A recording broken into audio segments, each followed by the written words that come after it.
evening, Facebook world. FBW. Facebook world. In case you don't know David, this is one of his favorite things to do. He likes to abbreviate things, which is really fun. It sounds like I'm saying that sarcastically, but I really do mean it's very fun. He's always like saying things in Hey babe, GTTS. right. Going to the store. Exactly. So it's like a little game or a little riddle. The fun thing is that I really struggle with spelling and like hearing words spelled Don't be out fooled. visually. It annoys the bejesus out of her, and I think it's funny. It's adorable, and I love this. It's man my one flaw. tremendously. It's my one flaw as a one husband. tiny flaw. Oh, Along it's with flaws. singing songs he doesn't like. But A lot of them. I do sing to my wife often. He does. We're off track. What are Hello. we even doing here? Okay, go. Action. Hi, Facebook. Happy Saturday. My gosh. Our internet is on the struggle bus. lying to us about its ability to Do its connect job. us Do its one with job. the world.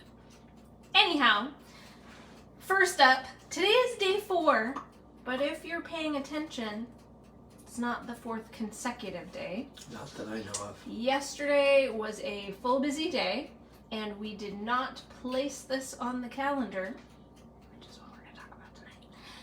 And so it didn't happen. And so I apologize for that inconsistency. So we thought we'd pick up where we left off and talk about calendar, the value of calendar, how it can aid in your structure. If this is you joining us for the first time, we have been talking about structure and finding ways to create and increase it in your life because we believe that it leads you to the freedom that many of us are looking for, that we've experienced in our own life. Okay, so let's talk about calendar.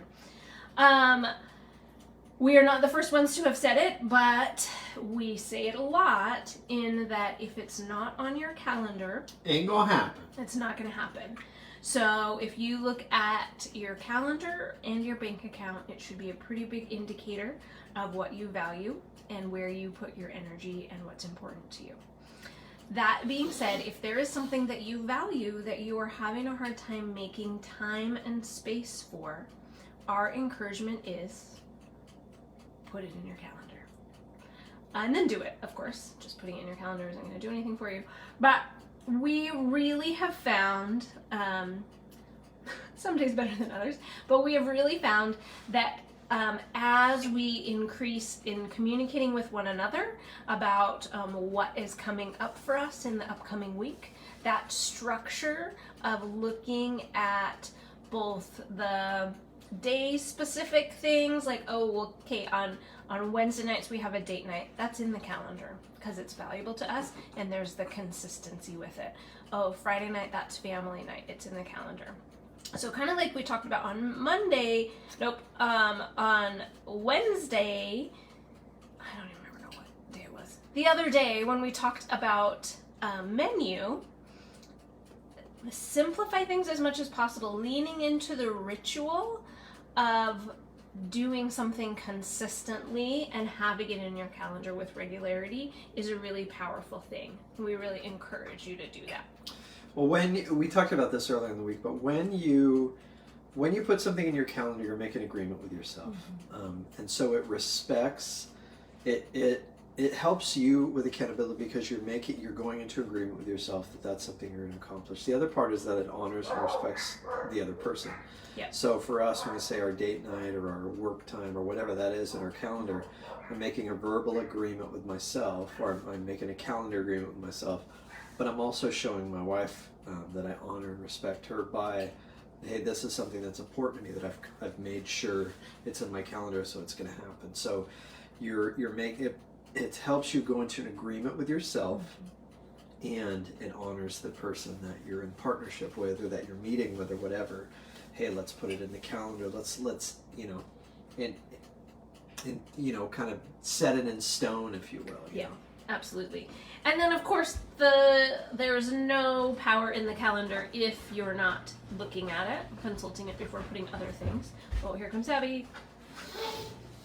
But also really giving yourself an opportunity to look not only at the things that are in your calendar, but the things that aren't. What are the empty spaces that you want to keep empty?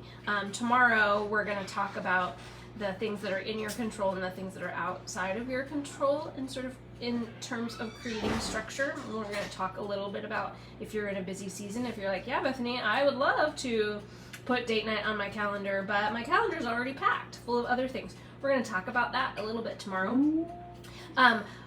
But what I want to speak to today is thinking through, okay, what are we making space for and what is in your calendar? Our kind of biggest, simplest tip is that we have a shared calendar. We have iPhones, and so we have a shared iPhone calendar. So when I put something in our calendar, it pops up on David's and David's. And likewise with my daughter, she puts things into the calendar, or she looks at her calendar and says, oh, are we going such and such place, or she has a babysitting gig. So shared calendars, whether that's on technology or a whiteboard on your kitchen wall, or on your fridge, or wherever. And it's a touch point, right? You know, having a shared calendar is a touch point and allows for an opportunity for you to touch bases with that other person that you have that shared calendar with, and also, again, it communicates respect. You know. Yep, absolutely. So that is our calendar tip. Use them. Use it. Of course, Calendar's not good if you don't use it. We prefer electronic because it notifies us. But use It's always with us. whatever works best for you. But highly recommend, especially if you're seeking structure in your life. Yeah. Tomorrow morning, we're going to talk about circle of control and how to create